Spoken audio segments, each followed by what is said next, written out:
بسم اللہ الرحمن الرحیم۔ السلام علیکم ورحمۃ اللہ وبرکاتہ۔ امید ہے کہ تمام حضرات خیریت سے ہوں گے۔ اللہ تعالیٰ آپ تمام حضرات کو خوش و خرم رکھے، تندرست رکھے۔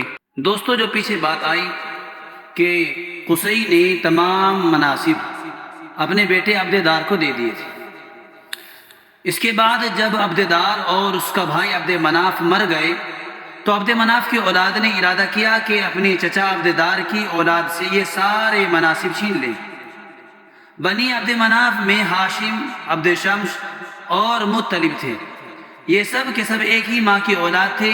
ان کی ماں یعنی عبد مناف کی بیوی عاتکہ بنت مرہ تھی۔ ان کا ایک بھائی نوفل تھا جس کی ماں یعنی عبد مناف کی دوسری بیوی واقدہ بنت حرمل تھی۔ بنی عبد مناف نے بنی عبددار سے یہ تمام مناصب چھیننے کا ارادہ کر کے ان سے جنگ کرنے کا فیصلہ کیا۔ بنی عبد مناف نے خوشبو سے بھرا ہوا ایک پیالہ نکالا اور اسے اپنے حامیوں کے لیے حرم میں باب کعبہ کے پاس رکھ دیا۔ پھر سب نے اپنے ہاتھ اس پیالے میں ڈبوئے اور انہوں نے، ان کے حلیفوں اور حامیوں نے ایک دوسرے کی مدد کا حلف اٹھایا۔ پھر معاہدے کو مزید پختہ کرنے کے لیے سب نے کعبے کو اپنے ہاتھوں سے چھوا۔ ان لوگوں کا نام متبیین پڑا۔ یہ پیالہ ام حکیم بیضہ بنت عبد المطلب نے نکالا تھا، جو رسول اللہ صلی اللہ علیہ وسلم کی پھوپھی تھی اور حضرت صلی اللہ علیہ وسلم کے والد عبداللہ کی جڑواں بہن تھی۔ انہوں نے وہ پیالہ حجر اسود پر رکھ کر کہا، جو شخص یہ خوشبو لگائے گا وہ ہم میں سے ہے۔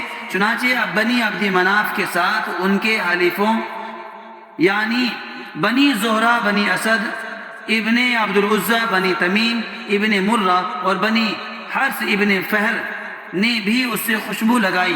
چنانچہ متبیین میں قریش کے 5 قبیلے تھے۔ اسی طرح بنی عبددار نے بھی اپنے حلیفوں کے ساتھ معاہدہ کیا۔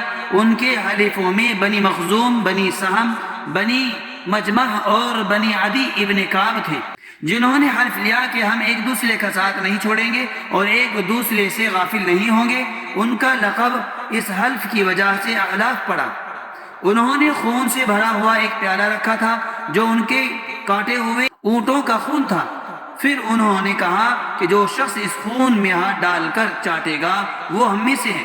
چنانچہ سب لوگ اس میں ہاتھ ڈالتے اور پھر اسے چاٹتے۔ ان کا لقب لعقۃ الدم پڑا۔ ایک روایت ہے کہ جنہوں نے خون چاٹا اور لعقۃ الدم کہلائے وہ خاص طور پر بنی عدی تھے۔ فقط والسلام۔ دوستو، ہمارے ساتھ جڑے رہیں اور باتیں سنتے رہیں اور دوسروں تک پہنچاتے رہیں، دوسرے ساتھیوں کو بھی جوڑیں اور ہمیں سپورٹ کریں۔